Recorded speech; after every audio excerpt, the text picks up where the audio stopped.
31 जुलाई 2025 को दिल्ली की सड़कों पर जो तस्वीरें दिखाई पड़ी उसने देश की आत्मा को झकझोर के रख दिया, क्योंकि वो शिक्षक जो लाखों बच्चों को अंधेरे से निकालकर सफलता की रोशनी तक पहुंचाते थे, वो अपने बच्चों के हक की लड़ाई के लिए सड़कों पर उतरे तो लाठियां मिली, हिरासत मिली और पुलिस की बदजुबानी सुनने को मिली। तमाम teacher, Neetu ma'am, Sanjeev sir, अभिनय शर्मा, उनकी जो तस्वीरें आई वो परेशान करने वाली थी।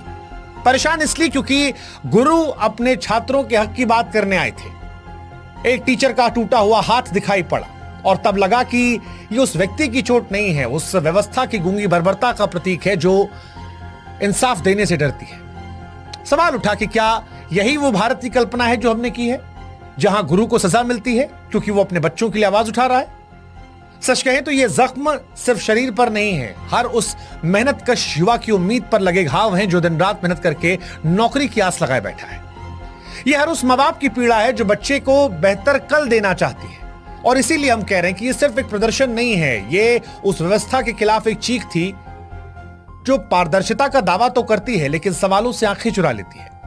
जब गुरु और शिष्य दोनों सड़कों पर हों और उनके हिस्से में लाठी आए तो साहब सिर्फ सवाल परीक्षा का नहीं रहता है, फिर सवाल पूरे सिस्टम से उठता है कि कैसा देश है, कैसा लोकतांत्रिक देश है जहां पर न्याय मांगना गुनाह है।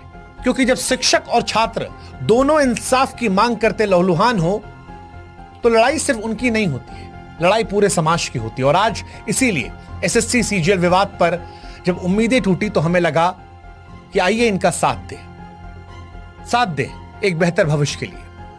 एसएससी सीजीएल का विवाद क्या है वो आपको समझाते हैं। दरअसल एसएससी यानी स्टाफ सिलेक्शन कमीशन की सीजीएल परीक्षा हर साल करोड़ों युवाओं के लिए सरकारी नौकरी की उम्मीद लेकर आती है। करीब 3 करोड़ से ज्यादा अभ्यर्थी इस परीक्षा में हिस्सा लेते हैं। अपने और अपने परिवार के बेहतर भविष्य की कल्पना लिए दिन रात वो मेहनत करते हैं। लेकिन हाल के वर्षों में यह परीक्षा नौकरियों का जरिया कम, विवादों के केंद्र ज्यादा बनी है। 2024 की टायर 1 रिजल्ट ने इस पर शक की सुई और तेज की। अचानक ऊंचा कट ऑफ और कुछ खास परीक्षा केंद्रों में लगातार चयन और रोल नंबरों का पैटर्न साफ साफ इशारा कर रहा था कि कुछ तो गड़बड़ है।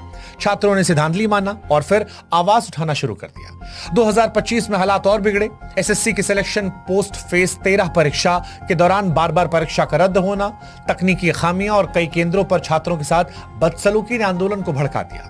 हजारों अभ्यर्थियों और शिक्षक दिल्ली चलो आंदोलन के तहत दिल्ली के जंतर मंतर और कई और इलाकों पर प्रदर्शन करने पहुंचे, न्याय की मांग कर रहे थे। लेकिन इस न्याय की मांग के बीच में इन्हें लाठियां, गिरफ्तारी और इनके गुरुओं की पिटाई को देखना पड़ा। जो शिक्षक अपने छात्रों को देश के निर्माण की राह दिखा रहे थे आज लहूलुहान थे। जो शिक्षक जो किसी समाज की नींव